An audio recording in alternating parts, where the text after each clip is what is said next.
Look कबीले ने सूअरों को पालतू बनाया था।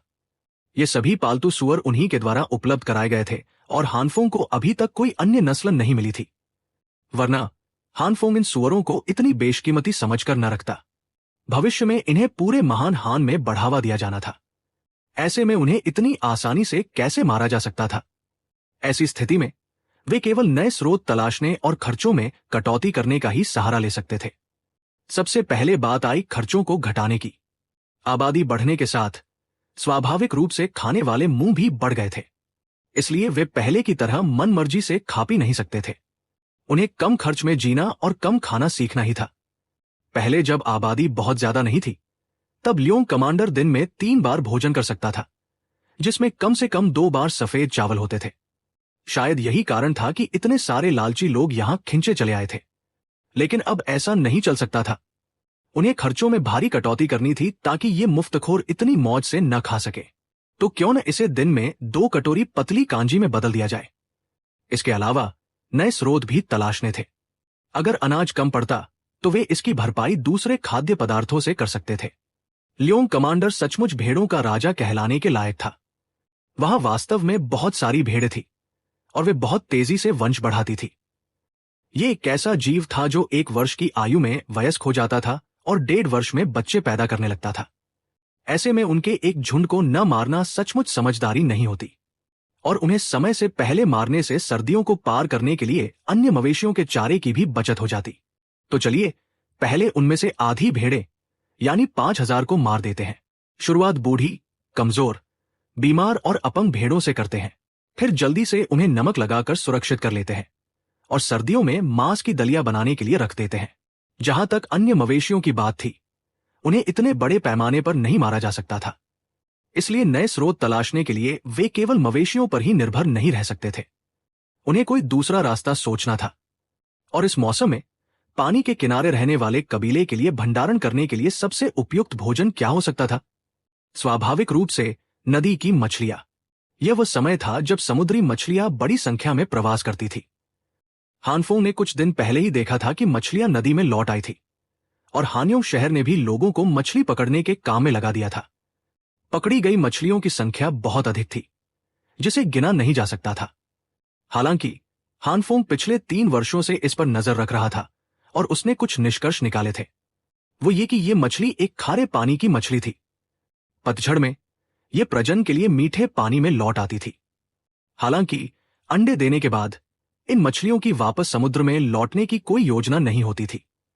वे मरने तक हर दिन मीठे पानी में ही भटकती रहती थी। फिर नई पैदा हुई छोटी मछलियां नदी में ही बड़ी होती थी। जब वे कड़ाके की ठंड से बच जाती थी, तो वे एक बार फिर अपने पूर्वजों के नियमों का पालन करते हुए समुद्र में लौट जाती थी। इसलिए भले ही हानफोंग प्रजनन के बाद इन मछलियों को न पकड़ता, वे कभी समुद्र में वापस नहीं जा पाती। इन्हें पकड़ लेना ही बेहतर था।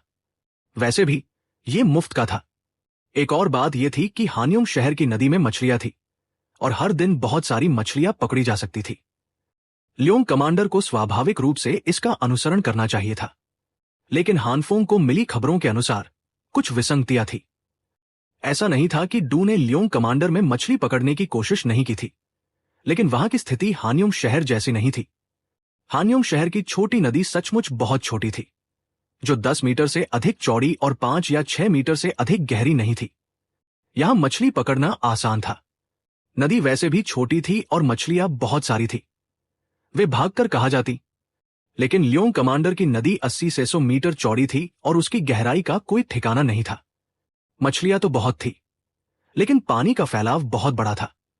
भले ही मछलियां बहुत थी, लेकिन उनमें से अधिकांश नदी के बीच में थी। वे मछलियां मूर्ख नहीं थी जो बिना किसी कारण के किनारे के उथले पानी में आ जाती।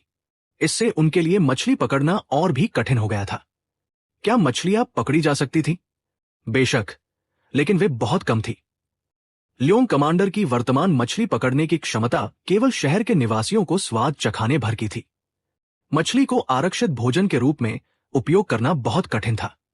इसका मतलब यह नहीं था कि हानफोंग की मछली पकड़ने की विधि बेकार थी। मुख्य कारण यह था कि अब आबादी अलग थी। उस समय 100 लोगों ने 2000 मछलियां खाई थी। क्या आज भी वैसा ही हो सकता था जब 20 से 30 हजार लोग केवल 1000 मछलियां खा रहे थे? उसने अपनी कनपटियों को सहलाया। पानी के नीचे इतना मांस छिपा देखकर भी वो उसे हासिल नहीं कर पा रहा था। भला ऐसा कैसे हो सकता था? बड़ी नदी में मछली पकड़ने के लिए सबसे पहली प्राथमिकता नावें बनाना था। कम से कम 3 या 4 नावों की आवश्यकता थी और फिर नदी के बीच में एक बड़ा जाल डालना था। इस तरह वे मछलियां स्वाभाविक रूप से बचकर नहीं भाग पाती। लेकिन इस योजना की सबसे बड़ी कठिनाई नावों की कमी थी। लियोंग कमांडर एक नया शहर था। वहां एक पवनचक्की आराघर था, लेकिन वह विभिन्न निर्माण सामग्री और औजार बनाने में बहुत व्यस्त था। उनके पास नावें बनाने का समय कहाँ था। उन्होंने पहले एक छोटी नाव बनाई थी, जिसका उपयोग विशेष रूप से लिंग कबीले से संपर्क करने के लिए किया जाता था। इसके अलावा समुद्र में एक बूंद के समान वो अकेली छोटी नाव और भी सूनी लगती थी। अभी की एकमात्र मछली पकड़ने की उपज इसी छोटी नाव से आ रही थी। नई नावें बनाना कोई समस्या नहीं थी, लेकिन समय बहुत कम था और सामग्री भी ज्यादा नहीं थी। लियोंग कमांडर के कारीगरों को जहाज बनाने का ज्यादा अनुभव नहीं था। अगर वे 1 महीने में एक भी बना लेते तो वह भी बहुत तेज होता। जब तक वे 3 या 4 नावें बनाते, तब तक शायद भारी बर्फबारी होने लगती और नदी जम जाती। उस समय नावों का क्या काम होता, यह सोचकर हानफोंग ने जल्दबाजी नहीं की। इससे अच्छा था कि वह नदी के जमने का इंतजार करे। सर्दियों में बर्फ के ऊपर मछली पकड़ना असंभव नहीं था। उस समय वे सीधे बर्फ पर छेद करके मछली पकड़ सकते थे, या नाव से मछली पकड़ने की तुलना में निश्चित रूप से बेहतर होता। आखिर ये सभी जमीन पर रहने वाले लोग थे। इन्हें एक छोटी नाव को कुशलता से चलाना सीखने में भी समय लगता। जब तक वे पर्याप्त अभ्यास करते, तब तक नदी जम चुकी होती। 3 बार के भोजन को 2 बार में बदल दिया गया, दोनों ही पतली कांजी। आपातकाल के लिए भेड़े मारकर मांस को नमकीन बनाया गया। नदी किनारे मछली पकड़ी गई। चलिए सर्दियों का इंतजार करते हैं। लियोंग कमांडर के लिए शीतकालीन रिजर्व योजना को अंतिम रूप देने के बाद हानफोंग ने शू के पत्र को देखकर उपहास किया। मुझसे फायदा उठाना चाहते हो? हाँ, इस जीवन में केवल मैं, हानफोंग, दूसरों का फायदा उठाता हूं। तुम सच में मुझसे फायदा उठाना चाहते हो? हानफोंग ने उपहास करते हुए सफेद कागज का एक टुकड़ा निकाला और तेजी से लिखना शुरू किया। वो शू को वापस पत्र लिखना चाहता था। पहले उसे डांटना, फिर उन कई उपायों को लिखना जो उसने सोचे थे। अंत में नए जुड़े सभी कबीलों के लिए हानफोंग का बदला लेने का तरीका था। प्रत्येक परिवार को सर्दियों से पहले 10 म्यू भूमि को खेती के योग्य बनाना होगा। उल्लंघन करने वालों को शहर से निकाल दिया जाएगा और उनकी खाद्य आपूर्ति रोक दी जाएगी। क्या तुम आलसी बनकर जानबूझकर अब तक टालमटोल नहीं कर रहे थे? क्या तुम बिना काम किए मुफ्त में कुछ पाना नहीं चाहते थे? ठीक है, तो फिर अब जब तुम यहां आ गए हो, तो उस काम की भरपाई करो जो तुमने मेरे लिए नहीं किया। देखो कि किसके परिवार का भोजन उनकी अपनी मेहनत से नहीं कमाया जाता। तुम मुफ्त में खाना पीना क्यों चाहते हो? काम नहीं करना चाहते? ठीक है, हान कबीले के पास तुम्हारे जैसे लोगों की कमी नहीं है। वहीं वापस चले जाओ जहां से आए हो। अगर तुम सबके साथ मिलकर काम नहीं करना चाहते, तो तुम वो अनाज क्यों खाओगे जिसे सबने उगाया है? ये पत्र लिखने के बाद हानफोंग गर्व से मुस्कुराया। वो उन लोगों के गुस्से से भरे चेहरों को साफ देख सकता था जब वे भूमि को खेती योग्य बना रहे होंगे। लेकिन वे लोग निश्चित रूप से छोड़कर नहीं जाते, क्योंकि अगर ऐसे आलसी लोग जाते तो वे केवल भूख से मर सकते थे।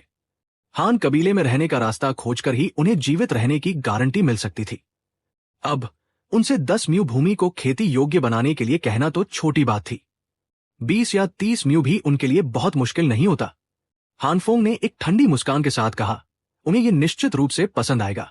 अब भूमि को उपजाऊ बनाने का उपयोग सर्दियों के गेहूं की एक फसल लगाने के लिए किया जा सकता था, लेकिन गेहूं उगाने का समय बहुत लंबा था और पैदावार बहुत ही कम थी। बड़े पैमाने पर इसकी खेती करना बिल्कुल भी व्यावहारिक नहीं था। अभी महान हान साम्राज्य की स्थापना का दौर था। यह कहा जा सकता था कि हर पहलू का परीक्षण किया जा रहा था, लेकिन इस गेहूं को बड़ी मात्रा में नहीं उगाया जा सकता था। यदि हर कोई गेहूं उगाता और उससे बहुत अधिक अनाज नहीं मिलता, तो महान हान निश्चित रूप से संकट में पड़ जाता। हालांकि इसका मतलब यह नहीं था कि हर कोई गेहूं से पूरी तरह दूर था। बेशक इसे उगाना ही था और प्रति म्यू पैदावार बढ़ाने, उगाने के समय को कम करने और फिर इसे लोगों में बढ़ावा देने के लिए लगातार चयन और संवर्धन करना था। बेशक चावल और मक्के की 2 उच्च उपज वाली फसलों के विपरीत गेहूं एक कमजोर वर्ग में था। लेकिन जैसा कि कहा जाता है, जो चीजें दुर्लभ होती हैं वे कीमती होती हैं। कोई भी समझदार व्यक्ति ये अंदाजा लगा सकता था कि जब हर कोई आमतौर पर सफेद चावल और मक्का खा रहा होगा तो ये थोड़ा सा गेहूं कितना महंगा होगा। गेहूं महान हान साम्राज्य का सबसे विलासितापूर्ण अनाज था। इसमें कुछ भी गलत नहीं था, इसलिए सर्दियों का गेहूं उगाना तो असंभव था। लेकिन पहले से जमीन को पलटने के अपने फायदे थे। यह मूल बंजर भूमि को उपजाऊ खेतों में बदल सकता था। यदि मिट्टी में कीड़ों के अंडे होते तो सर्दियों में मिट्टी पलटने के बाद वे निश्चित रूप से ठंड से मर जाते। जब अगले साल वसंत आता तो उन्हें बस नियमों का पालन करना होता। दूसरे जो कुछ भी उगाते वे भी वही उगाते। गेहूं इस तरह की चीज निश्चित रूप से साम्राज्य के स्थापना काल में अस्तित्व में नहीं रह सकती थी। केवल तभी जब अनाज के गोदाम पूरी तरह भर जाते कोई गेहूं उगाने का प्रस्ताव रख सकता था, क्योंकि तब कोई दबाव नहीं होता। वे निश्चित रूप से गेहूं उगाने के लिए लोगों को भूखा रखने का जोखिम नहीं उठा सकते थे। ऐसा व्यक्ति निश्चित रूप से मूर्ख होता। सौभाग्य से हानफोंग ऐसा नहीं था। पत्र भेज दिया गया और हानफोंग ने मछली पकड़ने, विशेष रूप से सर्दियों में मछली पकड़ने की व्यवस्था शुरू कर दी। इस काम के लिए एक बहुत बड़े महाजाल की आवश्यकता थी, जिसे भांग के रेशों से बुना जाना बेहतर होता। इसके अलावा बर्फ में छेद करने के लिए विशेष उपकरण जैसे बर्फ तोड़ने वाली छेनी, स्टील के टांके, मछली पकड़ने के हुक और अन्य तमाम चीजें थी। ये सभी हानफोंग के आदेश के तहत तैयार होने लगी, जो बेहद सुनियोजित लग रहा था। लेकिन यह काम चाहे जितनी तेजी से हो, उन्हें 3 महीने का इंतजार करना ही था, वरना नदी की सतह ठोस नहीं जमती और सर्दियों में मछली पकड़ने की कोई बात ही नहीं हो सकती थी। खुमा दर्रे पर निर्माण कार्य चल रहा था। पहली शहर की दीवार पहले ही खड़ी की जा चुकी थी। चूंकि यह शहर समतल जमीन पर बनाया जा रहा था और नीचे कोई खाई नहीं थी, इसलिए शहर की दीवार को ऊंचा बनाया गया था। बेशक यह रक्षात्मक दीवार मुख्य रूप से सुरक्षा के लिए थी, इसलिए इसे और ऊंचा तथा चौड़ा होना चाहिए था, क्योंकि भविष्य में इस पर तोपें या अस्त्र शस्त्र लगाए जाने थे। परियोजना के पहले चरण में कुटी हुई मिट्टी की 2 दीवारें शामिल थी, जो 15 मीटर ऊंची, आधार पर 8 मीटर चौड़ी और शीर्ष पर 6 मीटर चौड़ी थी। आड़ी तिरछी काट से देखने पर यह मिट्टी के एक बड़े समलंबाकार टीले जैसी दिखती थी। यह विशाल नरवानरों से रक्षा के लिए बनाई गई एक ऊंची दीवार थी, इसलिए इसका थोड़ा और ऊंचा होना कोई बड़ी बात नहीं थी। भविष्य में यहां की दीवारों का निर्माण दूसरे चरण में होगा, जो ईंटों की सतह होगी। हालांकि इसके लिए लोगों के यहां आने का इंतजार करना होगा। वर्तमान आबादी के साथ दीवारों का निर्माण करना ही बहुत कठिन काम था। इंग्रुएर इस मामले में दासों की निगरानी कर रहा था। जब आदमखोर नरवानरों ने शहर को घेरा था, तब वह पहले से ही हान कबीले में था और उसने उन राक्षसों को अपनी आंखों से देखा था।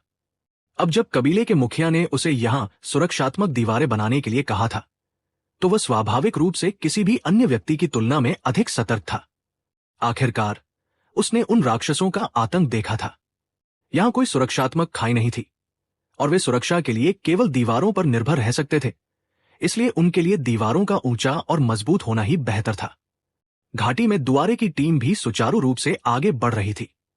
उन्हें न केवल पहाड़ों में एक जलधारा मिली, बल्कि वे जलधारा के साथ साथ एक झरने तक भी पहुंच गए, जो बहुत बड़ा नहीं था। झरने के नीचे एक साफ गहरा तालाब था। चट्टान से पानी लगातार नीचे गिर रहा था, जिससे एक गरजदार आवाज उत्पन्न हो रही थी जो घाटी में गूंज रही थी। यह झरना काफी दुर्लभ था। यह हान कबीले द्वारा अब तक खोजा गया पहला झरना था, लेकिन पीने का पानी प्रदान करने के अलावा इसका कोई खास उपयोग नहीं था। दुआरे की टीम ने तुरंत नहर को फिर से तैयार किया, मूल जलधारा का मार्ग बदल दिया और पानी की आपूर्ति बढ़ा दी।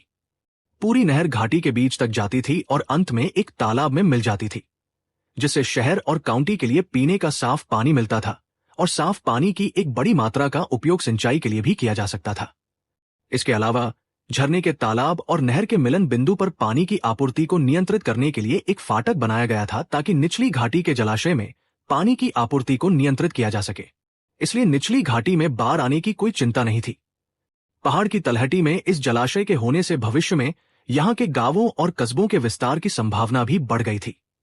यदि वे भविष्य में खुमा दर्रे और हान्योंग शहर के बीच गांव बसाना चाहते, तो उन्हें बस इस जलाशय से एक नहर खोदनी होती और उसे दक्षिण की ओर बढ़ाना होता, जिससे सिंचाई के पानी की समस्या का काफी हद तक समाधान हो जाता।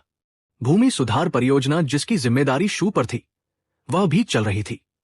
उन्होंने सबसे पहले शहर के नियोजित स्थान के साथ साथ झाड़ियों को काट दिया, जिससे सीधे एक फायरब्रेक बन गया और फिर एक शांत दिन देखकर पूरे शहर की जगह को जलाकर साफ कर दिया। शहर की जगह को साफ करने के बाद इस समूह ने दोनों तरफ की घाटियों में पेड़ों को काटना शुरू कर दिया, टहनियों को हटाकर उन्हें पहाड़ों में इकट्ठा कर दिया और फिर अगले साल शहर के औपचारिक रूप से बनने पर उपयोग के लिए लकड़ी के लट्ठों को पास में ही जमा कर दिया। सितंबर के अंत तक हानियों शहर ने 6 नई लकड़ी की नावें बना ली थी, जो लगातार हानियों कमांडरी और लियोंग कमांडरी के बीच यात्रा कर रही थी और इस नए शहर को लगातार संसाधन प्रदान कर रही थी। यू कबीले के शामिल होने के कारण यहां पहले से ही 1200 लोग थे। साथ ही वे लोग भी थे जो काम में मदद करने के लिए हर दिन हानियों शहर से आते थे। यह संख्या 1500 तक पहुंच गई थी, जिससे यह शहर जैसा दिखने लगा था। यू कबीले के और अधिक सदस्य लकड़ी की नावों से हानियों शहर गए, सामग्री ले जाने में मदद करने के साथ साथ उन्होंने इस नए कबीले के बारे में भी बेहतर समझ हासिल की जिसमें वे शामिल हुए थे। इससे वे हान कबीले में शामिल होने के अपने मूल निर्णय पर और अधिक दृढ़ हो गए, क्योंकि उन सभी ने हानियों शहर में अच्छा जीवन देखा था और वे कबीले के मुखिया के आदेश पर एक नया घर भी बना रहे थे।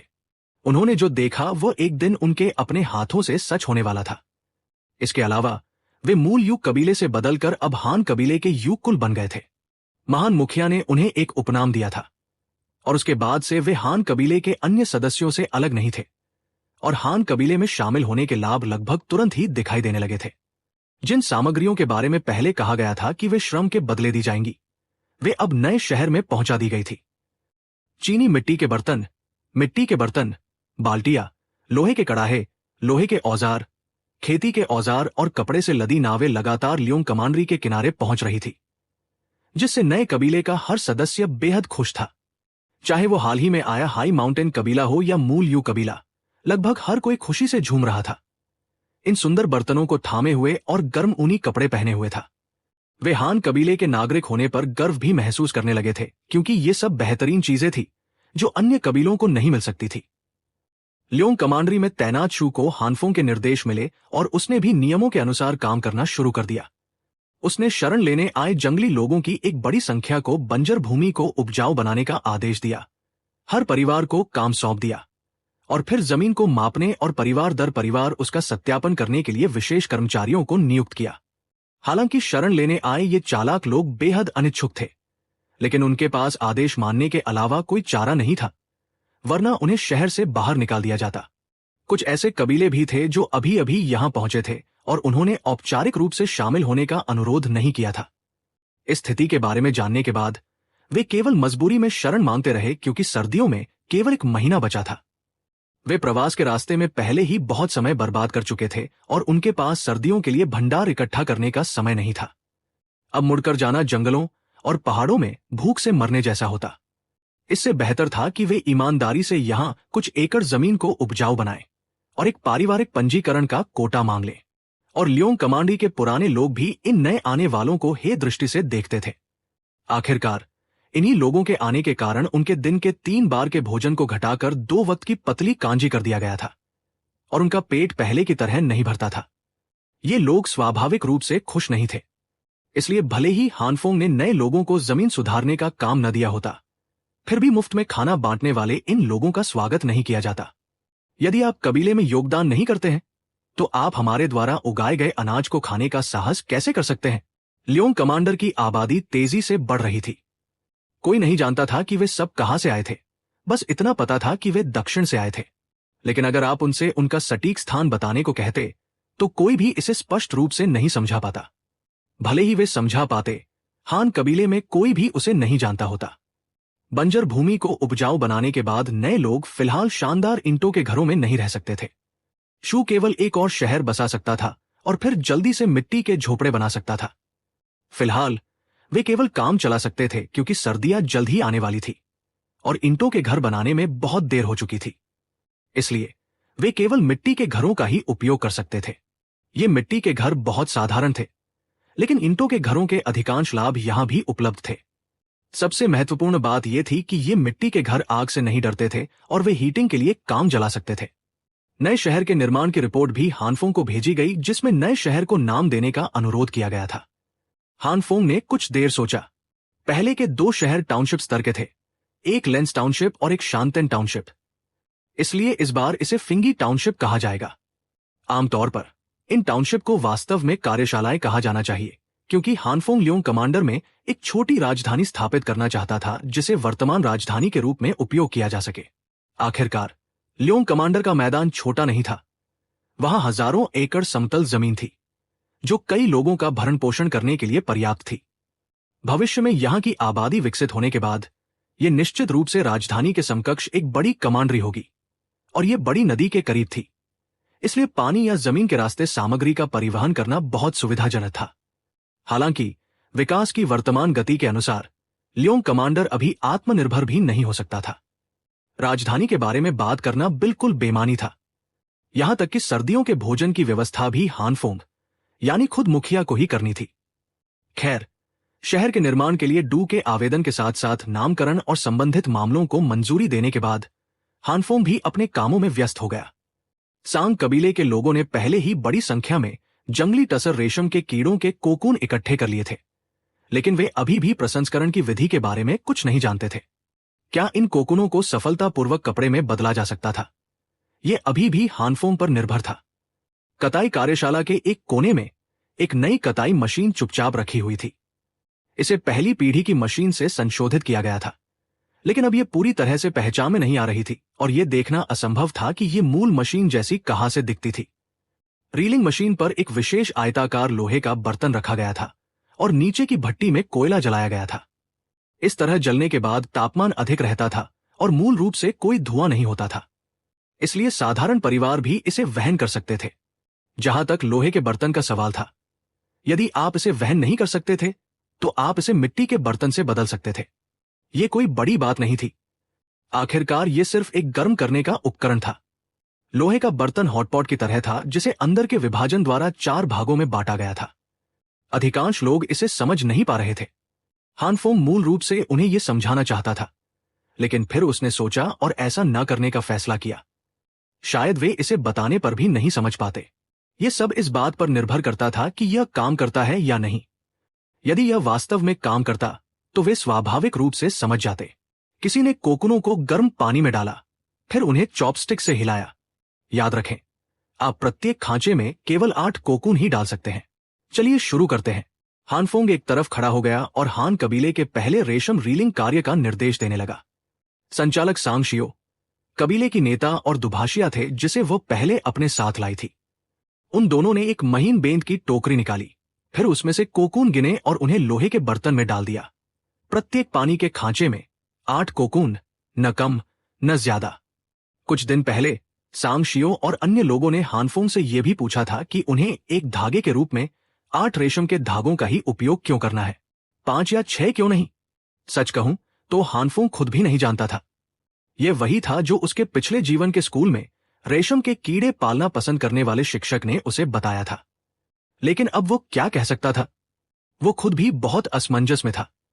रेशम के धागे का व्यास इंसानी बाल का केवल 10वां हिस्सा होता है। यह बुनाई के लिए बहुत पतला होता है। लेकिन हानफोंग निश्चित नहीं हो सकता था कि यह वही था जो शिक्षक ने कहा था या प्राचीन काल से चली आ रही संख्या थी। हालांकि हानफोंग का इस बात से बहुत मतभेद था। उदाहरण के लिए उसके पिछले जीवन में मावांग दुई से खोदे गए रेशम के कपड़े का एक पूरा टुकड़ा मोड़ा जा सकता था और माचिस की डिब्बी में भरा जा सकता था। ऐसा कपड़ा कितना पतला और हल्का था। पूर्वजों ने इतना महीन रेशम कैसे बुना? यदि उन्होंने कताई करते समय 8 धागों का उपयोग किया होता तो हानफोंग कभी विश्वास नहीं करता। लेकिन भले ही कपड़ा बुनने के लिए एक रेशम के धागे का उपयोग करना आवश्यक नहीं था, फिर भी 2 या 3 धागों जितना महीन होना संभव था। इस समस्या से और अधिक संघर्ष किए बिना वर्तमान स्थिति ये थी कि किसी भी अन्य बात से पहले रेशम को बुना जाए। पहले साबित करें कि यह व्यवहार्य है और फिर धीरे धीरे इसमें सुधार करें। सांग शियो ने चॉपस्टिक से पानी के खांचे में कोकून को हिलाया और जल्द ही कोकून से रेशम निकलने लगा। यह कोकून पर लगी गोंद की परत थी जो गर्म पानी में घुलकर अलग हो गई थी। इन रेशम के छोरों को एक एक करके हाथ से निकालने के बाद उन्होंने उन्हें पानी के खांचे में हिलाना जारी रखा। थोड़ी देर बाद चॉपस्टिक्स पर सचमुच कुछ धागे लिपट गए। ये एक बड़ी सफलता थी। सांग शियो और दुभाषिया दोनों बहुत उत्साहित थे और आसपास देख रहे कुछ लोग भी उत्साहित थे, जिनमें हानफोंग की सास और श्याओ दाई भी शामिल थी। ये रेशम बहुत महीन है। यदि हम इसका उपयोग कपड़ा बुनने के लिए करते हैं तो ये निश्चित रूप से बहुत पतला होगा। मुझे बस ये नहीं पता कि बुने जाने पर यह कैसा दिखेगा। इसे कौन बुनेगा? शाओ दाई ने किनारे से पूछा। उसकी आंखें उम्मीद से भरी थी। वस्त्र निर्माण के क्षेत्र में किसी भी नई चीज में उसकी बहुत रुचि थी। रुचि होना अच्छी बात है। नए विचारों वाले लोग जो नई चीजों के प्रति तीव्र जिज्ञासा बनाए रखते हैं, स्वतंत्र रूप से सोच सकते हैं और अपनी राय रख सकते हैं, वही इस युग के लिए उपयुक्त लोग हैं। वरना यदि हान कबीले का हर व्यक्ति सुस्त होता तो विकास की कोई आवश्यकता ही नहीं होती। बेशक तुम रेशम का पहला टुकड़ा बुन सकती हो। फिर हानफोंग तुरंत सहमत हो गया। उसे उसके लिए कुछ काम सौंपने की उत्सुकता थी। लेकिन जब दोनों बात कर रहे थे, सांग शियो और दुभाषिया ने धागे के सिरों के 4 सेट ढूंढ लिए थे। फिर हानफोंग के मार्गदर्शन में उन्होंने मशीन के विभिन्न जोड़ों के माध्यम से 4 धागों के 4 सेट पिरोए और अंत में उन्हें धुरी पर लपेट दिया। अगला कदम पैर के पैडल से बिजली प्रदान करना था। जैसे ही फ्लाई व्हील तेजी से घुमा, कोकून के रेशम के धागे धीरे धीरे छिलने लगे। प्रत्येक समूह के 8 कोकून कसकर एक साथ इकट्ठे हो गए, क्योंकि फ्लाई व्हील द्वारा रेशम के धागे खींचे जा रहे थे और पानी की सतह पर तैरने और हिलने लगे थे। कोकून के छोटे होने की प्रक्रिया नग्न आंखों से लगभग अदृश्य थी, क्योंकि रेशम के धागे बहुत महीन थे। शाहबलूत से बड़ा नहीं दिखने वाला एक कोकून लगभग 1000 मीटर रेशम का धागा पैदा कर सकता था, जो इसकी महीनता को दर्शाता है। कताई मशीनों की पिछली 2 पीढ़ियों को विकसित करने के अनुभव के कारण इस रीलिंग मशीन का संशोधन बहुत सफल रहा। यह पहली ही कोशिश में सामान्य रूप से काम कर सकती थी, जिससे हानफोंग बहुत खुश हुआ। लेकिन धुरी पर रेशम के जमा होने की धीमी गति को देखकर हानफोंग निशब्द रह गया। यह उबाऊ था, कोई विकल्प नहीं था। कपड़ा उद्योग मूल रूप से एक उबाऊ और सीधा उद्योग था। हर दिन एक ही क्रिया को दोहराना।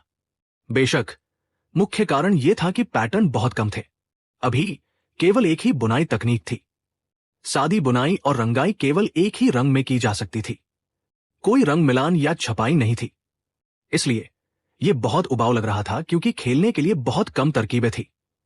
सूत में काते जाने वाले सिल्क के 4 बंडलों के पहले दौर का इंतजार करना आसान नहीं था। हानफोंग को थोड़ी नींद आने लगी। बेशक यह थोड़ी सी चीज कपड़ा बुनने के लिए निश्चित रूप से पर्याप्त नहीं थी, इसलिए उन्हें इस प्रक्रिया को दोहराना पड़ा। लगातार तब तक सिल्क रील करना पड़ा जब तक कि इस बार एकत्र किए गए सभी कोकूनों को रेशम के धागों में रील न कर लिया जाए, वरना यह कोई बड़ी बात नहीं होती।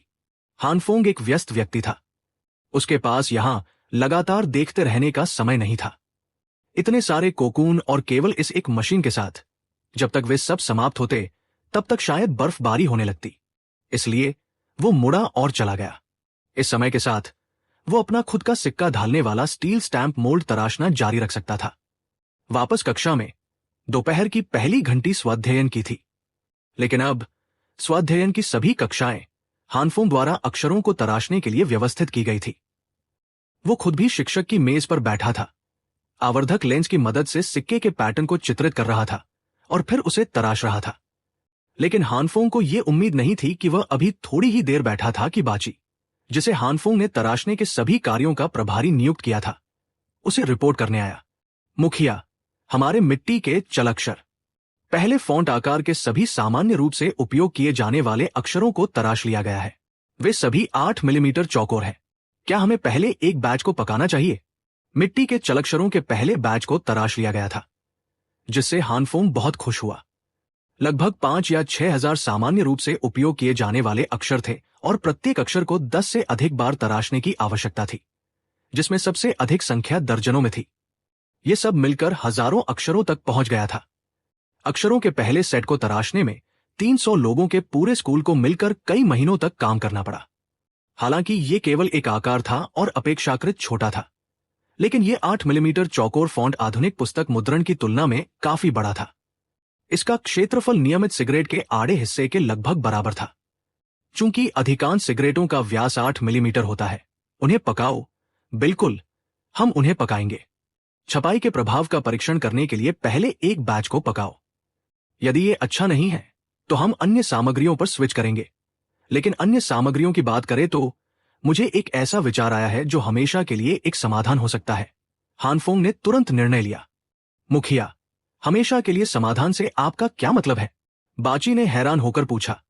हमेशा के लिए समाधान का मतलब है कि हमें केवल एक बार ये करना होगा और हमें फिर कभी अक्षरों को तराशने की आवश्यकता नहीं होगी और हमें प्रत्येक अक्षर का केवल एक ही तराशना होगा। फिर हम उनका बड़े पैमाने पर उत्पादन कर सकते हैं। हानफोंग ने हल्की मुस्कान के साथ कहा। मिट्टी के चलक्षरों के साथ अचानक आए एक विचार से वो बहुत प्रसन्न था। अक्षरों को लगातार मुद्रित किया जा सकता है। क्या चलक्षरों के मिट्टी के ब्लॉकों की भी नकल की जा सकती है? बाची हैरान रह गया। उसे लगा कि यह हास्यास्पद है, उसकी बुद्धिमत्ता का अपमान है। आखिरकार उसने कई महीनों तक अपने सहपाठियों के साथ व्यक्तिगत रूप से अक्षरों को तराशा था और इसमें शामिल कठिनाई को गहराई से समझा था। लेकिन मुखिया के मुंह से इन शब्दों को सुनकर उसे किसी कारण से लगा कि यह विश्वसनीय था। आखिरकार मुखिया सर्वशक्तिमान स्वर्ग का पुत्र था, स्वयं बूढ़े स्वर्ग का पुत्र। सही बात है, धातु के चलाक्षर का उपयोग करके हम अक्षर ढालने के लिए सीसा और टीन की मिश्र धातु का उपयोग कर सकते हैं। बेशक हमेशा के लिए समाधान प्राप्त करने के लिए केवल धातु के चल अक्षर ही पर्याप्त नहीं है। हमें पहले अक्षरों के सांचों का एक बैच बनाना होगा। इस तरह एक बार जब हमारे पास मानक के रूप में अक्षरों के सांचों का एक बैच आ जाएगा, तो भविष्य में यदि हम चलक्षरों को ढालना चाहते हैं तो हम बस सांचों को बाहर निकाल सकते हैं और ढाल सकते हैं। फिर हमें फिर कभी अक्षरों को तराशने की आवश्यकता नहीं होगी। और यदि अक्षरों के सांचों का रखरखाव अच्छी तरह से किया जाए तो उन्हें बिना किसी समस्या के हजारों वर्षों तक अगली पीढ़ी को सौंपा जा सकता है। हानफोंग जितना सोचता गया उतना ही उत्साहित होता गया। उसने इस बारे में पहले क्यों नहीं सोचा था? चीन की छपाई तकनीक दुनिया भर में प्रसिद्ध थी।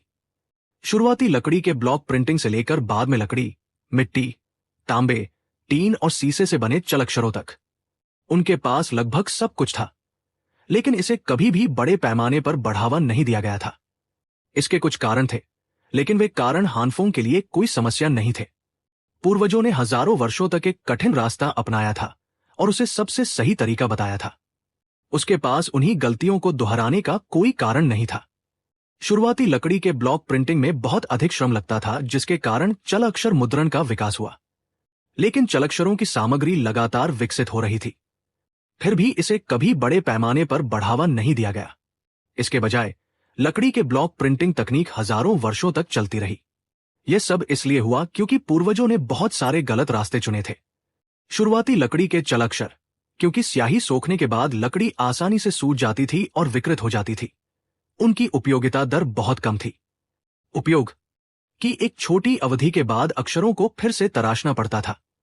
और बा शेंग द्वारा आविष्कृत टाइपसेटिंग तकनीक के कारण, जिसमें लकड़ी के चलक्षरों को लोहे की प्लेट पर चिपकाने के लिए देवदार के राल और मोम का उपयोग किया जाता था। छपाई के बाद चलक्षरों को अलग करना बहुत असुविधाजनक था। उस पर चिपके देवदार के राल और मोम को थोड़ा थोड़ा करके खुरचना पड़ता था। भारी कार्यभार लकड़ी के ब्लॉक प्रिंटिंग से भी अधिक परेशानी भरा था, जिसने लोगों को इससे दूर कर दिया। बाद में मिट्टी के चलक्षरों का उपयोग किया गया, जिसने मुद्रण प्लेट द्वारा पानी सोखने और विकृत होने की समस्या का समाधान किया। लेकिन टाइप सेटिंग और फिक्सिंग तकनीक वही रही, जिसमें अभी भी गोंद का उपयोग किया जा रहा था और छपाई के बाद इसे अलग करना उतना ही परेशानी भरा था। बाद में एक चतुर व्यक्ति ने टाइप सेटिंग और फिक्सिंग तकनीक में सुधार किया, जिसमें गोंद के उपयोग को बदलकर लकड़ी के फ्रेम से दबाने की तकनीक अपनाई गई। सभी चलक्षरों को एक फ्रेम में रखा जाता था और फिर चीजों से कसकर भर दिया जाता था। उपयोग के बाद इसे सीधे बाहर निकाला जा सकता था, जिसने चलक्षरों को अलग करने के कार्यभार को कम कर दिया और चलाक्षर मुद्रण का उद्देश्य शुरू हुआ।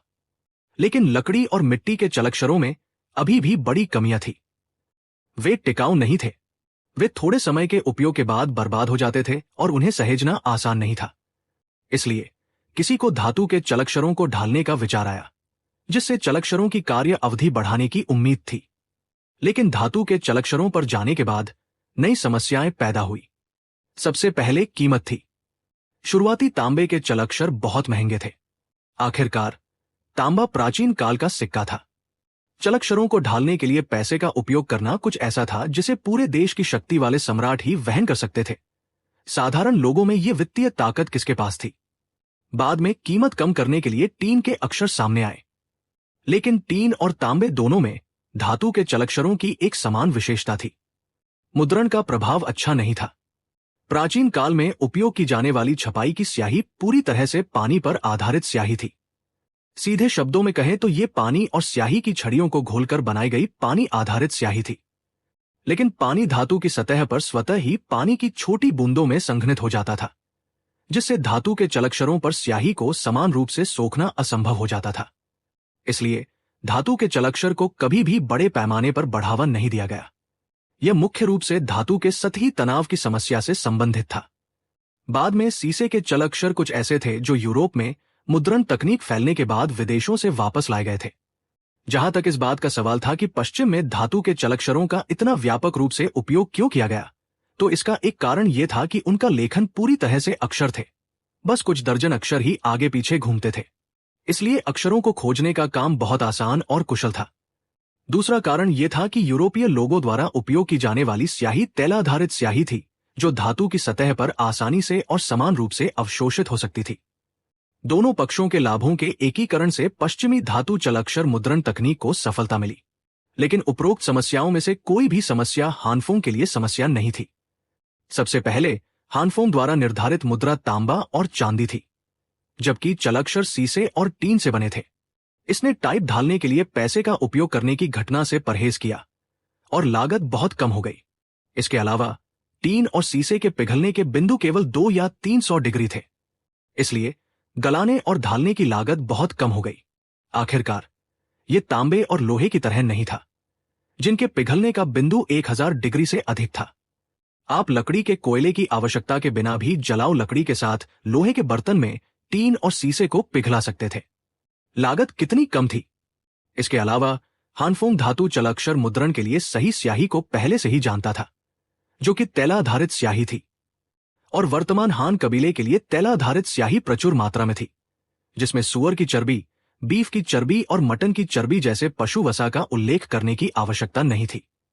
वनस्पति तेलों के 5 से अधिक प्रकार थे, जिनमें तुंग तेल, लाख का तेल, मूंगफली का तेल, सोयाबीन का तेल और भांग के बीज का तेल शामिल थे। यहां तक कि पहाड़ों से इकट्ठा किए गए देवदार के बीजों से भी तेल निकाला जा सकता था, हालांकि पैदावार बहुत कम थी। अब जब तक तेल साफ पानी की जगह लेता और स्याही की छड़ियों को तेल में पीसा जाता, तब तक सबसे सरल तैलाधारित स्याही प्राप्त की जा सकती थी। जहां तक इस बात का सवाल था कि किसका सबसे अच्छा प्रभाव था, तो इसे थोड़े से प्रयोग से जाना जा सकता था, जो हानफोंग के लिए बिल्कुल भी समस्या नहीं थी। जहां तक स्याही की छड़ियों का सवाल था, पहाड़ पर स्याही की भट्टियां लगातार जल रही थी।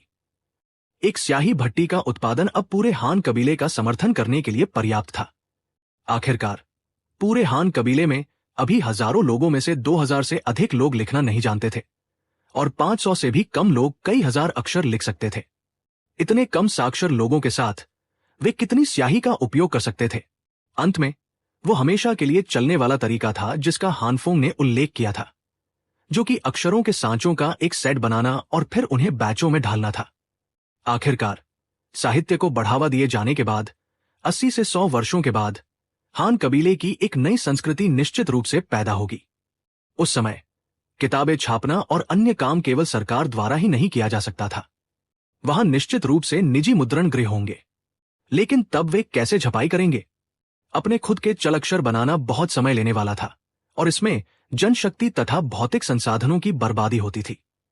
इस समय हानफोंग के अक्षरों के साँचे काम आएंगे। यदि कोई निजी मुद्रण कार्यशाला खोलना चाहता, तो वे सीधे सरकार से आवेदन कर सकते थे। उस समय सरकार सीधे अक्षरों के सांचों के साथ सी-17 के चलक्षरों का एक सेट ढाल देती। निजी मुद्रण गृह को केवल भुगतान करना पड़ता था। इस तरह वे सीधे राष्ट्रीय मानक धातु चलक्षर मुद्रण प्लेटों का एक सेट खरीद सकते थे, जो कि किफायती और सुविधाजनक दोनों था। जहां तक इस बात का सवाल था कि क्या निजी व्यक्तियों के पास सरकार से चलक्षर मुद्रण प्लेट खरीदने की वित्तीय ताकत थी, हानफोंग को लगा कि यह कोई समस्या नहीं है। उपयोग की जाने वाली धातुएं सीसा और टीन थी। यदि आप कहें तो ये दोनों चीजें मूल्यवान थी, और यदि कहें तो बेकार थी। तांबा और चांदी मुद्रा थे, और लोहे का उपयोग उपकरण और हथियार बनाने के लिए किया जा सकता था। सीसा और टीन का उपयोग केवल कांस्य मिश्र धातुओं के लिए थोड़ी मात्रा में योजक के रूप में किया जा सकता था। अकेले लेने पर वे लगभग बेकार थे, सिवाय इसके कि टीन का उपयोग वेल्डिंग के लिए सोल्डर के रूप में किया जा सकता था। विशेष रूप से सीसा, इस युग में इसका क्या उपयोग किया जा सकता था? चलक्षर बनाने के अलावा यह बेकार था, और अत्यधिक कम पिघलने बिंदु के कारण सीसे और टीन को गलाने की लागत बहुत कम थी। इसलिए भले ही इसका उपयोग चलक्षर बनाने के लिए किया जाता, सिवाय श्रम लागत के जो थोड़ी महंगी हो सकती थी। सामग्री की लागत श्रम लागत से भी अधिक नहीं होती। इस तरह कम कीमत वाले धातु के चलक्षरों को बड़े पैमाने पर बढ़ावा दिया जा सकता था। अधिक निजी मुद्रण कार्यशालाओं के साथ पुस्तकें अधिक होंगी। अधिक पुस्तकों के साथ वे बहुत सस्ती होंगी। सस्ती पुस्तकें संस्कृति के प्रसार और शिक्षा के लोकतंत्रीकरण के लिए अनुकूल होंगी, जिससे हर कोई पुस्तकें खरीद सकेगा और स्कूल जा सकेगा। जब लोगों के पास ज्ञान होगा तभी वे समझदार बन सकेंगे और देश के लिए मजबूत और समृद्ध होना आसान होगा। इसलिए ये विचार वास्तव में एक परोपकारी नीति थी जिसने देश और लोगों को लाभ पहुंचाया। हानफोंग जितना सोचता गया उतना ही उत्साहित होता गया और वह इस योजना को तुरंत लागू करने से खुद को रोक नहीं सका। हानफोंग ने तुरंत बाची को विदा किया और उससे मिट्टी के चलक्षरों के पहले बैच को पकने के लिए भेजने को कहा। फिर उसने दुआरे से लुप्त मोम विधि का उपयोग करके अक्षरों के सांचों का पहला सेट तराशने के लिए मोम की सिल्लियों का एक बैच तैयार करने को कहा। उसके बाद हान कबीले के शुरुआती कांस्य बर्तनों जैसे कांस्य कृषि उपकरण, कुल्हाड़ियों आदि को रिसाइकल करना था और उन्हें लोहे के औजारों से बदलना था। काम तेजी से सौंप दिए गए और दुआरे की कार्यकुशलता भी बहुत तेज थी। उसने उसी दिन मोम की सिल्लियों का एक बड़ा ढेर भेज दिया। बात करें तो हान कबीले ने लंबे समय से चीजों को ढालने के लिए लुप्त मोम विधि का उपयोग नहीं किया था, इसलिए ये मोम बेकार पड़े थे। यही वजह थी कि दुआरे मोम के ब्लॉकों के साथ उन्हें जल्दी से बाहर निकाल सका। अगले दिन हानफोंग ने अक्षरों को तराशने के लिए 300 छात्रों का नेतृत्व करना शुरू किया।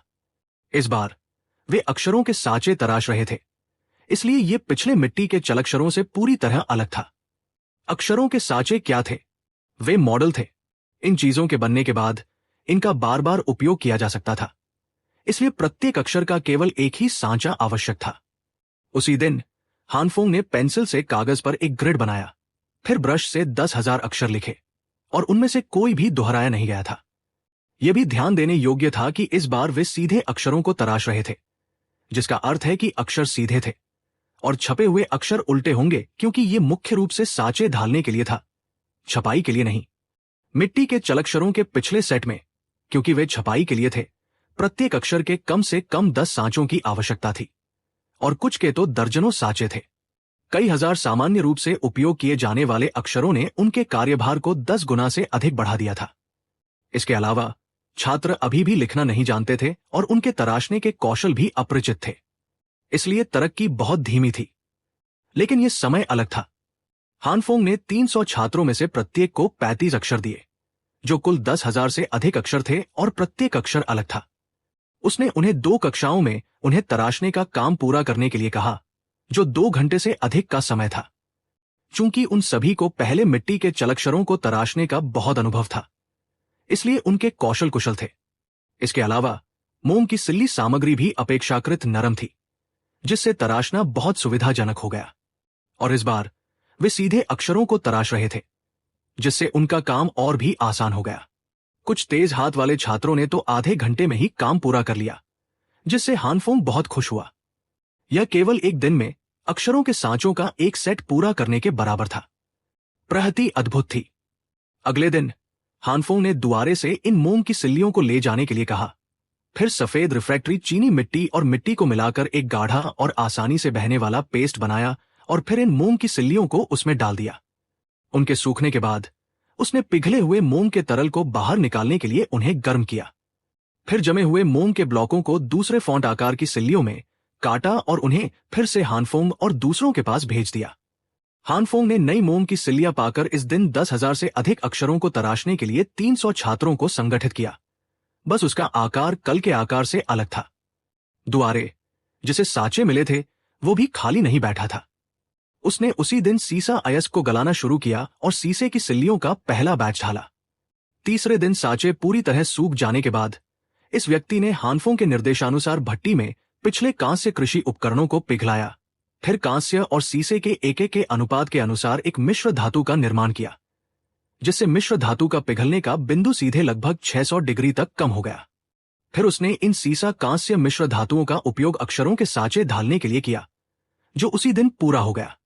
और इस समय हानफोंग पहले ही छात्रों को अक्षरों के सांचों के 3 आकार तराशने के काम को पूरा करने के लिए नेतृत्व कर चुका था। अक्षरों के इन सांचों को प्राप्त करने के बाद दुआरे हर दिन सीसा कांस्य अक्षरों के सांचों का एक बैच ढालने में सक्षम था। और दक्षता में काफी सुधार हुआ। एक हफ्ते बाद हानफोंग पहले ही धातु के अक्षरों के सांचों के 5 आकार प्राप्त कर चुका था। सबसे छोटा बैच 5 मिलीमीटर चौकोर था, जो आधुनिक पुस्तकों के फॉन्ट के लगभग समान आकार का था। इसका उपयोग किताबें छापने के लिए और बड़े आकार के अक्षरों के साथ भी किया जा सकता था। बड़े अक्षरों का उपयोग मुख्य पाठ को छापने के लिए और छोटे अक्षरों का उपयोग टिप्पणियों को छापने के लिए किया जा सकता था। एक साथ मिलकर उनका उपयोग शब्दकोश छापने के लिए किया जा सकता था। इस तरह के संदर्भ पुस्तक की निश्चित रूप से सबसे बड़ी बिक्री मात्रा होगी और कोई भी संख्या बेची जा सकती थी। 5 आकार।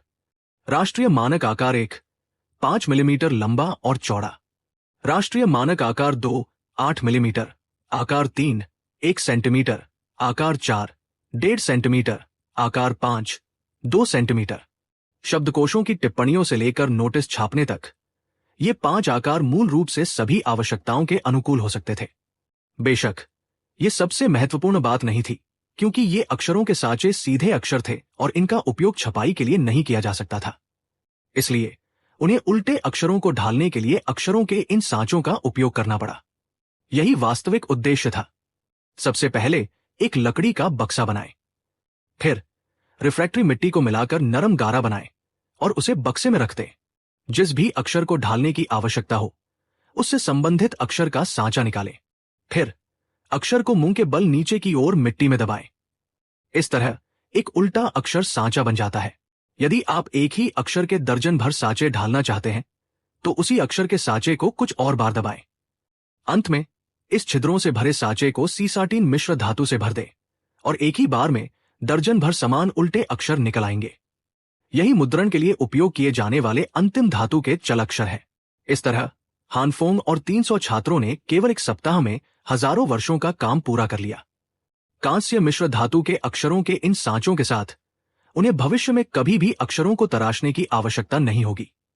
जब एक नई प्रिंटिंग प्लेट को ढालने की आवश्यकता होती, तो उन्हें बस अक्षरों के सांचे निकालने होते और रिफ्रैक्टरी मिट्टी में कुछ गड्ढे दबाने होते। उपयोग के बाद अक्षरों के सांचों को साफ धोए, उन्हें लकड़ी के बक्से में रखें, उन्हें ऊनी कपड़े से थपथपाएं, फिर उस पर टुंग का तेल डालें और अंत में उसे सील कर दें। जब तक इन धातु की चीजों का रखरखाव हमेशा तेल से किया जाता है, तब तक इन्हें बिना किसी समस्या के 1000 साल तक सुरक्षित रखा जा सकता है। इस तरह हानफोंग की इच्छा पूरी हुई। महीने का अंत, मासिक टिकटों का संग्रह। साथियों, कृपया अपने मासिक टिकटों के साथ समर्थन करें। एक और हफ्ता बीत गया और हान्योंग शहर की विभिन्न कार्यशालाएं अभी भी गुलजार थी। सांग शियो और कताई कार्यशाला ने पहले ही रेशम के धागे के कई हजार बंडल इकट्ठे कर लिए थे और अब श्याओ दाई के साथ रेशम बुनने की कोशिश कर रहे थे। हालांकि ये देर से पतझड़ का समय था और तापमान रोजाना गिर रहा था, फिर भी ये महिला कपड़ा कर्मचारी बड़े उत्साह के साथ काम कर रही थी। दुआरे की धातु कर्म कार्यशाला भी खाली नहीं बैठी थी। इस सप्ताह में उसने विभिन्न आकारों के सीसाटीन के चलक्षरों के 5 पूरे सेट ढालने के लिए पहले से ही कांस्य मिश्रित धातु अक्षरों के सांचों का उपयोग किया था। चमकदार चांदी जैसी रोशनी से चमकता हुआ चलक्षर का प्रत्येक टुकड़ा एक मोहर की तरह था, जो स्याही लगाने और किसी भी समय किताबें छापने के लिए तैयार था। मुतोन के लकड़ी प्रसंस्करण कारखाने में कर्मियों की सबसे बड़ी संख्या के साथ और भी अधिक व्यस्तता थी। एक हिस्सा स्कूल की इमारतों के लिए मेज और कुर्सियां बनाने में लगा हुआ था। दूसरा समूह लकड़ी की नावें बनाने में विशेषज्ञता रखता था और एक अन्य बैच लकड़ी की मशीनरी, कृषि उपकरण और बाल्टी जैसे विविध सामान जैसे विभिन्न बर्तनों का उत्पादन कर रहा था। लेकिन इनमें से कोई भी महत्वपूर्ण नहीं था। महत्वपूर्ण यह था कि हानफोंग ने पिछले कुछ दिनों में उनसे नई चीजों का एक बैच बनवाया था। चलक्षरों को रखने के लिए कई बड़े अलमारियां थी, साथ ही टाइप सेटिंग के लिए लकड़ी के फ्रेम, ब्रश, वर्कबेंच और अन्य उपकरण थे। हानफोंग खुद भी खाली नहीं बैठा था। छात्रों को पढ़ाना जारी रखने के अलावा उसने व्यक्तिगत रूप से कुछ तैलाधारित स्याही के फार्मूले भी तैयार किए थे। स्याही अभी भी देवदार की कालिक की स्याही थी और तेल सभी वनस्पति तेल थे, मूंगफली का तेल, भांग का तेल, लाख का तेल और टुंग का तेल।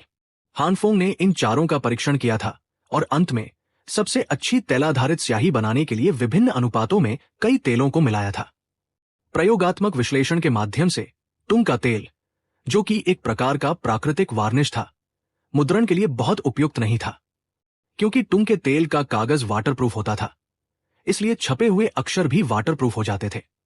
लेकिन यह आसपास के खाली क्षेत्रों की तुलना में अजीब दिखता था और इसमें तुंग के तेल की तेज गंध थी। हालांकि तुंग के तेल की गंध जहरीली नहीं थी, लेकिन यह कुछ ऐसा नहीं था जिसे अधिकांश लोग स्वीकार कर सके, इसलिए इसे नहीं अपनाया गया।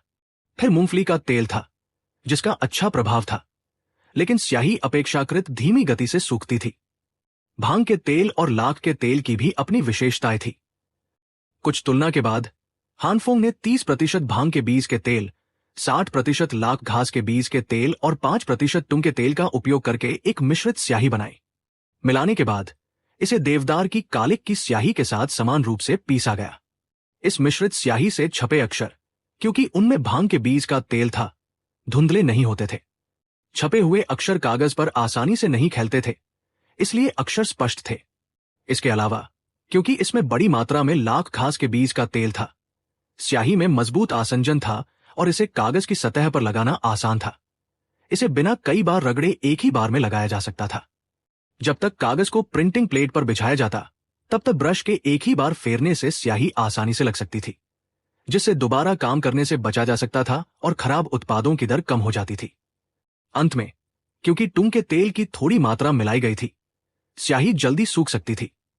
स्याही में अच्छी अस्थिरता थी और वह तेजी से सूखती थी, और चूंकि तुंग का तेल मिलाया गया था, इसलिए यह स्याही की चमक को भी बढ़ा सकता था, जिससे छपे हुए अक्षर उभर कर सामने आते थे। यह दिन के उजाले में स्पष्ट नहीं हो सकता था, लेकिन रात में जब मध्यम तेल के दिए के नीचे पड़ते थे, तो यह विशेषता तुरंत प्रमुख हो जाती थी। हालांकि छपे हुए अक्षर फ्लोरोसेंट अक्षरों जितने चमकदार नहीं थे, फिर भी उन्हें आसपास के सफेद कागज से स्पष्ट रूप से अलग किया जा सकता था। बिजली की रोशनी के बिना इस युग में यह विशेषता विशेष रूप से महत्वपूर्ण थी। अंत में देवदार की कालिक की स्याही की बड़ी मात्रा के कारण छपे हुए अक्षर न केवल विशेष रूप से काले थे, बल्कि उनमें जले हुए देवदार की लकड़ी की गंध भी थी, जिससे छपे हुए कागज की खुशबू बहुत सुखद लगती थी। तैला आधारित स्याही, कागज, धातु, चलअक्षर, टाइप सेटिंग उपकरण, मुद्रण उपकरण, टाइप चुनने वाली अलमारियां, वर्कबेंच, सभी प्रकार के उपकरण तैयार थे। हानफोंग किताबें छापने के लिए उत्सुक था। इतने सारे जनशक्ति और भौतिक संसाधनों को खर्च करने के बाद वो परिणाम कैसे नहीं देखता। मुद्रण कार्यशाला के लिए अंतिम विकल्प स्कूल की एक खाली इमारत की सबसे ऊपरी मंजिल थी, जिसमें छपाई के लिए विशेष रूप से 2 कक्षाएं निर्धारित की गई थी। अलमारियों को दीवार के सहारे रखा गया था और उन पर धातु के चलक्षरों के 5 आकार रखे गए थे। बीच में कई बड़े वर्कबेंच थे, जिन पर विभिन्न मुद्रण उपकरण प्रदर्शित किए गए थे। बगल की कक्षा गोदाम थी, जिसमें सफेद कागज और तैला आधारित स्याही के साथ साथ छपी हुई किताबें भी रखी जाती थी। नई किताबों को बांधने के लिए यहां कई मेजें भी थी। काम शुरू करने के अलावा सब कुछ तैयार था। मुद्रण कार्यशाला में बहुत अधिक लोग नहीं थे, केवल 5 थे। बाची महाप्रबंधक थे, लेकिन जब उन्होंने पहली बार काम शुरू किया तो उन्हें एक कठिनाई का सामना करना पड़ा, जो सबसे थकाऊ हिस्सा था। टाइप चुनना कठिन नहीं था, लेकिन बाची जैसे व्यक्ति के लिए जिसने बहुत सारे अक्षर नहीं सीखे थे, यह आसान नहीं था।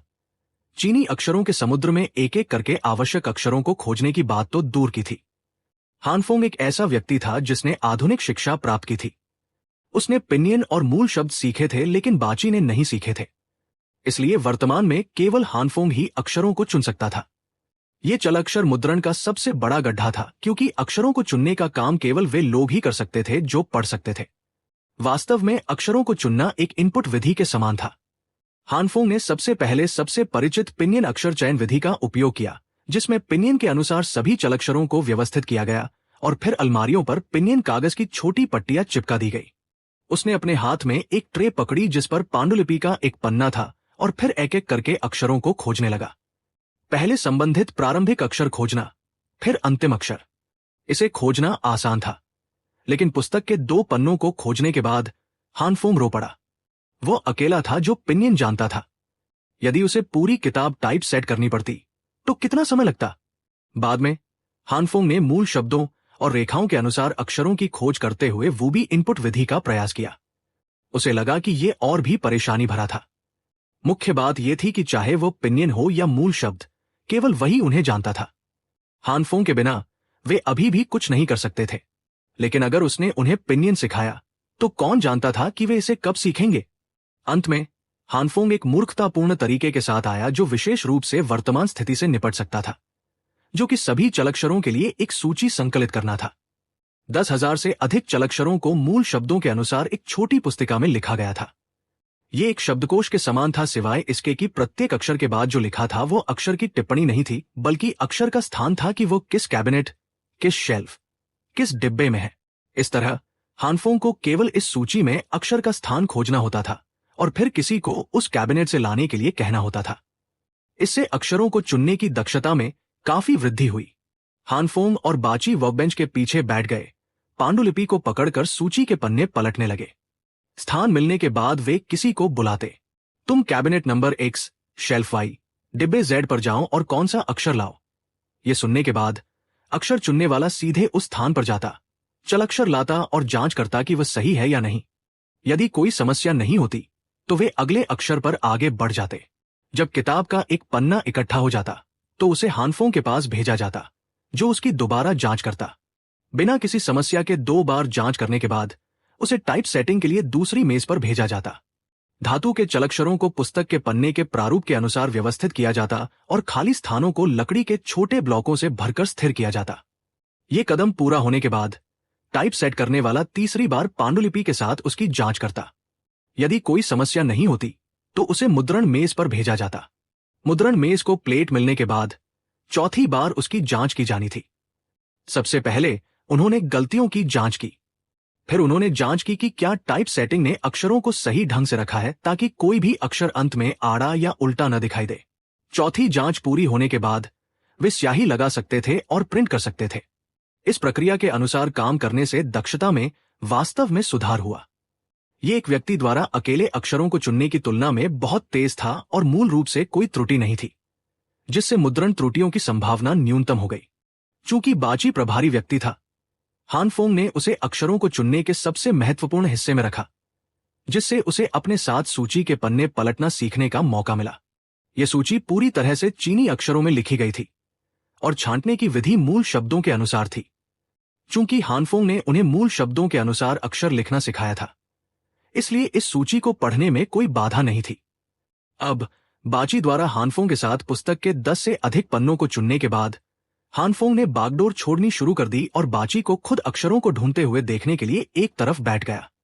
उसके ढूंढने के बाद वो उन्हें जांच के लिए हानफोंग को देता और उसमें कोई त्रुटि नहीं होती थी। ये मूर्खतापूर्ण तरीका था, लेकिन इसने मुद्रण विभाग के कुछ लोगों को हानफोंग की मदद के बिना स्वतंत्र रूप से काम शुरू करने की अनुमति दी। ये एक अच्छा संकेत था। हानफोंग ने संतोष के साथ सोचा कि वह आखिरकार मुक्त हो गया है। मुद्रण कार्यशाला द्वारा मुद्रित की गई पहली पुस्तक कुछ पांडुलिपियां थी, जिन्हें हानफोंग आमतौर पर लिखता था, और इसका नाम चुनिंदा कविताएं रखा गया था।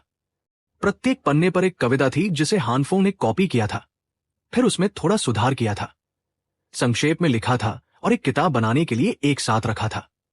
प्रत्येक पन्ने पर आकार 3 फॉन्ट का उपयोग करके एक कविता थी और कविता के नीचे आकार 1 के सबसे छोटे फॉन्ट का उपयोग करके प्राचीन कविता की टिप्पणियां थी। प्रत्येक प्लेट को 3000 बार मुद्रित किया जाना था। पन्नों को एक साथ इकट्ठा किया गया, फिर काटा गया, छांटा गया और बांधा गया। इस तरह एक किताब पूरी हुई। इस युग की तकनीक और उत्पादन लागत को ध्यान में रखते हुए चुनी गई अंतिम बाइंडिंग विधि धागे से बांधने की थी। केवल एक ऊनी धागे की आवश्यकता थी। ये सस्ती और तेज थी, गोंद का उपयोग करने की तुलना में बहुत तेज थी। हालांकि गोंद वाली बाइंडिंग वास्तव में अधिक उत्तम थी, लेकिन इसका क्या उपयोग था? बात फिर वही थी, लागत बहुत अधिक थी। इस तरह मुद्रण विभाग का काम अधिक से अधिक कुशल होता गया और मुद्रण की गुणवत्ता और गति बेहतर से बेहतर होती गई। मूल रूप से हानफोंग को अब इसके बारे में चिंता करने की आवश्यकता नहीं थी, लेकिन जैसे ही हानफोंग किताबें छापने में व्यस्त था, शाओ दाई की तरफ से अच्छी खबर आई। रेशम का परीक्षण उत्पादन सफल रहा था। यह वास्तव में एक अच्छी बात थी। कम से कम हान कबीले के पास एक और परियोजना थी जिससे लोगों को लाभ हुआ। भविष्य में यह न केवल महान हान के लिए बड़े पैमाने पर उत्पादन ला सकता था, बल्कि विदेशी व्यापार को भी बढ़ावा दे सकता था। सबसे महत्वपूर्ण बात यह थी कि यह महान हान के शासन के लिए कर राजस्व भी ला सकता था और वित्तीय राजस्व की एक महत्वपूर्ण परियोजना बन सकता था।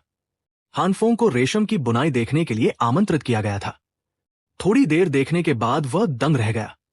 चूंकि ये बिना रंगा हुआ कच्चा रेशम था, इसलिए उत्पादित रेशम स्वाभाविक रूप से सफेद था। वो इसे चाहे जैसे देखता, ये टीवी नाटकों में फांसी लगाने के लिए इस्तेमाल होने वाले सफेद रेशम जैसा दिखता था। ये बहुत ही रोमांचक था। थोड़ी देर देखने के बाद रेशम के अलावा हानफोंग को मशीन में कुछ ऐसी जगह भी मिली जिनमें सुधार की आवश्यकता थी। फिर उसने मुतोन को बुलाया और उसे बताया कि इसे कैसे बदलना है। अंतिम कदम इसे संशोधित करना और परीक्षण करना था। एक बार प्रयोग सफल होने के बाद इसका बड़े पैमाने पर उत्पादन किया जा सकता था, लेकिन यह बहुत जरूरी नहीं था। आखिरकार यह अभी भी प्रयोगात्मक चरण में था। उपकरणों को बेहतर बनाने के बारे में अधिक सोचना बेहतर था। बड़े पैमाने पर उत्पादन अगले 1 या 2 वर्षों तक संभव नहीं होगा। आने वाले दिनों में हान कबीले का निर्माण हर दिशा में चल रहा था। जब हानफोंग हानयोंग शहर में ईमानदारी से अपनी किताबें छाप रहा था, तो ल्योंग कमांडरी में डू ने भी इन दिनों हानफोंग को कई पत्र भेजे थे। पहला यह रिपोर्ट करना था कि कितने नए लोग आए हैं।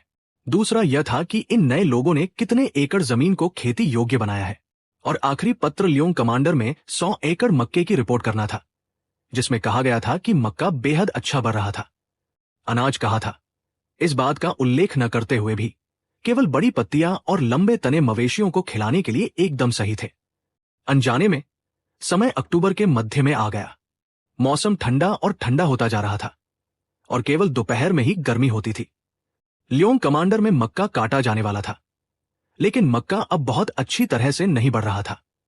हालांकि यह मुश्किल से पक गया था। लगातार कम होते तापमान और कम रोपण समय के कारण पैदावार स्वाभाविक रूप से पर्याप्त नहीं थी।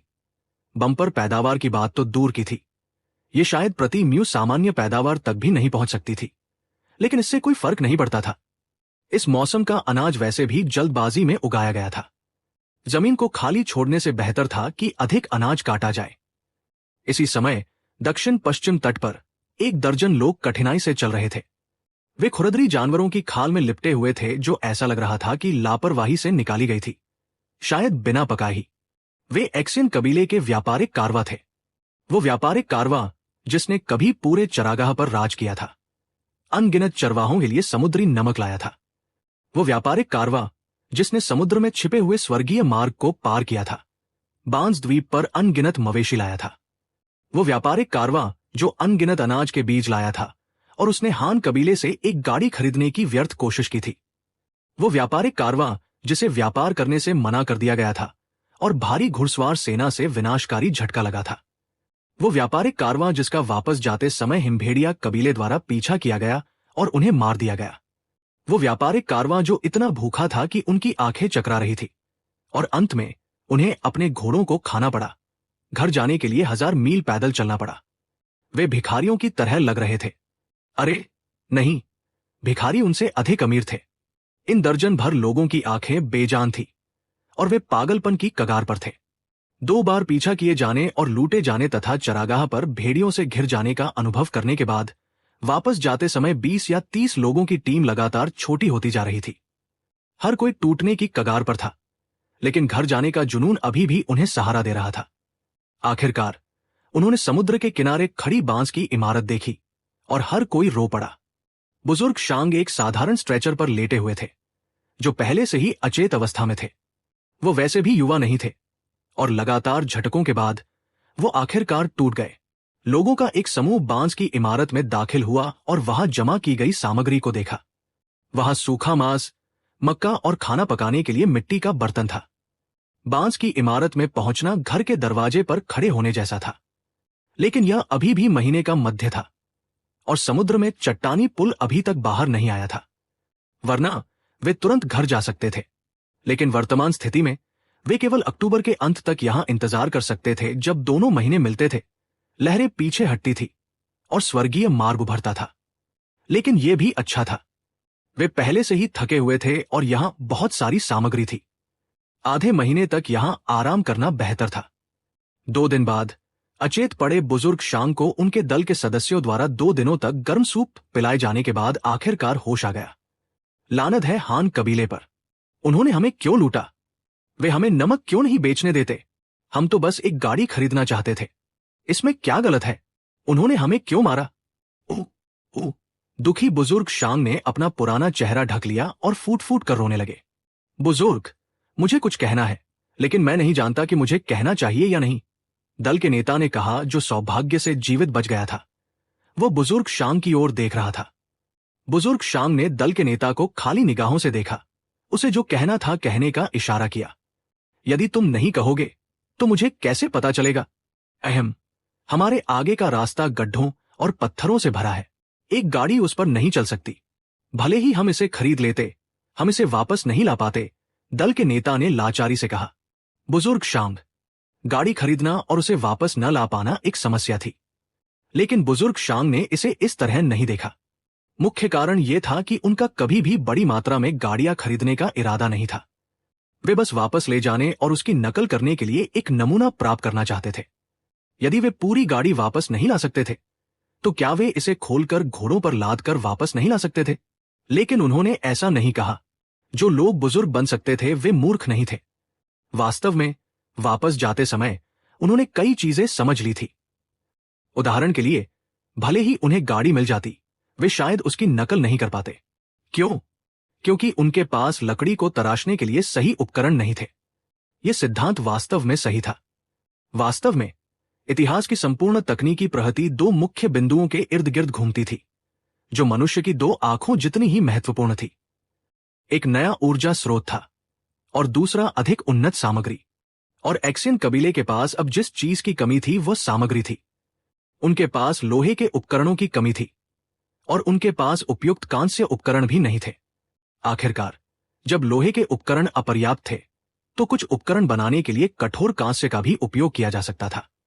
लेकिन अब इस बारे में बात करना बेकार था। वो व्यापार के प्रभारी एक्सियन कबीले के बुजुर्ग शांग थे। उपकरण विकसित करने का उनसे क्या लेना देना था? वर्तमान स्थिति यह थी कि जब तक वे गाड़ी वापस ला सकते थे, यह एक बड़ी उपलब्धि होती। दुर्भाग्य से यह एकमात्र लक्ष्य प्राप्त नहीं हो सका था। इसके बजाय उन्होंने इसके लिए भारी कीमत चुकाई थी और यहां तक कि उन्हें भविष्य में चरागाह पर व्यापार न करने की धमकी दी गई थी। यह निस्संदेह उनके धन के स्रोत को काटना था। आह! बुजुर्ग शांग ने आह भरी, यह सोचकर कि उन्हें वापस जाना होगा और नेता तथा कई अन्य बुजुर्गों के साथ समाधान पर चर्चा करनी होगी। उन्हें चिंता होने लगी। समय बीतता गया और पलक झपकते ही मक्का काटने का समय आ गया। सर्दियां जल्द ही आने वाली थी। कुछ दिन पहले डू ने हानफोंग को पहले ही पत्र लिखकर पूछा था कि मक्का कैसे काटा जाए। आखिरकार यह चावल नहीं था और इसके साथ वैसा ही व्यवहार नहीं किया जा सकता था। सुबह सुबह मौसम थोड़ा ठंडा था। लोगों ने सुबह ही ऊनी कपड़े पहन लिए थे। यह काफी दिलचस्प था। उन्होंने मूल रूप से सोचा था कि मक्के को भी दरांती से काटना होगा, लेकिन उन्हें उम्मीद नहीं थी कि मुखिया वापस पत्र लिखेंगे और कहेंगे कि उन्हें केवल शीर्ष पर लगे 2 मक्के के भुट्टों को तोड़ना है और फिर डंठल काटकर इकट्ठा करना है। इसलिए लोगों की एक बड़ी भीड़ मक्के के खेत में दाखिल हुई। हिस्सों में बंटने की विधि के अनुसार वे मक्के को तोड़ने के लिए कतार में लग गए। ये काम थका देने वाला नहीं था, लेकिन मक्के की पत्तियों और फुंदों से खरोंच लगने से उनके पूरे शरीर में खुजली होने लगी। जो कोई भी मक्के के खेत में गया है उसे पता होना चाहिए कि यह निश्चित रूप से एक बहुत ही असहज करने वाला अनुभव है। लेकिन भोजन के लिए यह थोड़ी सी खुजली कुछ भी नहीं थी। यह जानलेवा नहीं थी। तोड़े गए मक्के को इकट्ठा किया गया और फिर बाहरी छिलकों को छील दिया गया, लेकिन पूरी तरह खींचा नहीं गया। इस तरह मक्के को उसके अपने ही छिलकों से एक एक करके बांधा गया और मक्के के एक ढेर को एक धागे में बांधकर अंत में सूखने के लिए लटका दिया गया।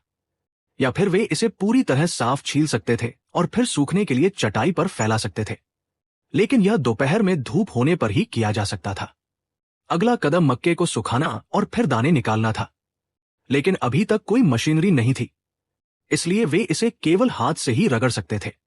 यह बहुत कठिन काम था, लेकिन जिन लोगों के पास करने को कुछ नहीं था, उनके लिए यह एक तरह का खेल भी था। कौन सा ग्रामीण बच्चा मक्का रगड़े बिना बड़ा हुआ है? जब तक मक्के की फसल काटी गई, तब तक नवंबर आ चुका था। महीने का बदलाव वह समय भी था जब मुख्य भूमि और बांस द्वीप के बीच की खाड़ी में लहरें पीछे हटती थी। घर जाने का लंबे समय से प्रतीक्षित समय। बुजुर्ग शांग और उनके दर्जन भर लोगों के समूह ने गीली चट्टान पर कदम रखा। यह रास्ता चलने में बहुत कठिन था। 10 किलोमीटर से अधिक लंबा, गड्ढों और पत्थरों से भरा हुआ, समुद्री घास और केकड़ों के मलमूत्र से ढका हुआ। लेकिन फिर भी यह घर की ओर बढ़ते उनके कदमों को नहीं रोक सका। वे एक कदम गहरा और एक कदम उथला आगे बढ़े। उन्हें समय के खिलाफ दौड़ना था। सौभाग्य से उन्होंने आधे महीने तक आराम किया था, वरना वे अपने गंतव्य तक पहुंचने से पहले ही उठती लहरों द्वारा समुद्र में धकेल दिए गए होते। घोड़ों पर जो यात्रा केवल कुछ घंटों में पूरी हो सकती थी, उसमें उन्हें पूरा एक दिन लग गया। जब नया चांद आसमान में चढ़ गया, तब जाकर उन्होंने आखिरकार अपनी मातृभूमि पर कदम रखा। बुजुर्ग शांग रो पड़े। वह बूढ़े हो चुके थे और इस तरह के विदेशी व्यापार मिशन के कार्य उन पर नहीं आने चाहिए थे। यदि योग्यता की बात न होती तो वे व्यक्तिगत रूप से क्यों जाते, लेकिन उन्हें उम्मीद नहीं थी कि ये यात्रा इतनी खतरनाक होगी और उन्होंने अपनी जान लगभग खो ही दी थी। सौभाग्य से ये सब अब समाप्त हो गया था। वे घर पर थे। उन्होंने आराम नहीं किया, बल्कि मशालों के साथ रात भर मार्च करना जारी रखा। आखिरकार उन्हें तट पर तैनात एक गांव द्वारा खोज लिया गया, जिससे आखिरकार उनके मन को शांति मिली। ग्रामीणों के घरों में रहना और बांस की नलियों में पकाया गया मक्के का दलिया खाना आखिरकार उन्हें ऐसा महसूस कराने लगा जैसे वे इंसानों की दुनिया में वापस आ गए हों। समुद्र का दूसरी तरफ का हिस्सा बहुत भयानक था। हानयोंग शहर, यहां के पहाड़ी इलाकों में सफेद बर्फ गिरनी शुरू हो चुकी थी। उत्तर में मवेशी चराने वाली टीम हुमा दर्रे की निर्माण टीम के साथ लौट आई थी। ल्योंग कमांडरी में मिट्टी के घरों की चिमनियों से धुआं भी उठ रहा था। गर्म कांग लगातार जल रहे थे, जिससे हान कबीले के नए शामिल सदस्य कई दिनों तक खुश रहे। हालांकि ये हानयोंग शहर के ईंट और खपरेल के घरों जितना सुंदर नहीं था, लेकिन हीटिंग वाले मिट्टी के घर भी बुरे नहीं थे। इसके अलावा हानयोंग शहर से भेजे गए जानवरों की खाल और कपड़े की बड़ी मात्रा ये सुनिश्चित करने के लिए पर्याप्त थी कि हर कोई सर्दियों में सुरक्षित रूप से जीवित रह सके। कबीले के हर नए सदस्य का चेहरा मुस्कान से भरा था। यह उनकी अब तक की सबसे गर्म सर्दी थी। हानयोंग शहर में धातु कर्म कार्यशाला ने फिर से लोहा गलाना शुरू कर दिया था। इस वर्ष कबीले के कई सदस्य शामिल हुए थे और विदेशी व्यापार की जरूरतों के साथ हान कबीले को बहुत सारे लोहे के कड़ाहों के साथ साथ विभिन्न कृषि उपकरणों और औजारों की आवश्यकता थी। पूरे कबीले के हजारों लोग इन 2 ब्लास्ट भट्टियों पर निर्भर थे। पास के स्कूल की इमारत में हानफोंग एक नई छपी किताब के पन्ने पलट रहा था। चुनिंदा कविताएं की 3000 प्रतियों का पहला बैच पूरी तरह से छप चुका था। 300 छात्रों में से प्रत्येक के पास एक प्रति थी, जिसने उन्हें आश्चर्यचकित और प्रसन्न कर दिया था। उन्होंने कई महीनों तक मुखिया का अनुसरण किया था और अक्षरों को तराशा था।